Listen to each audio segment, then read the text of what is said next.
कल का बरोज 10 October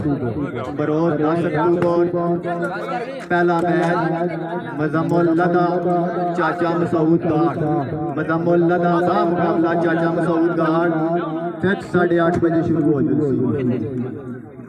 बरोज 11 October Abdullah Khan मोड़ी मलिया बा मुकाबला ख़याम गुजर कालू पेंट 7:30 बजे बरोज 11 तारीख मैच शुरू हो जाएगी।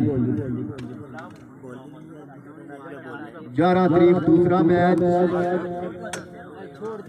11 तारीख दूसरा मैच मदसर लदा बा मुकाबला शुएब कलोड़ जोगी फिक्स 8:30 बजे शुरू होगी। 12 तारीख दूसरा मैच 12 तारीख पहला मैच 7 चंबा पेंट यंग टीम बा मुकाबला शायद अख्तर लदा फिक्स 8:30 बजे शुरू होगी। 12 बरोज 12 अक्टूबर।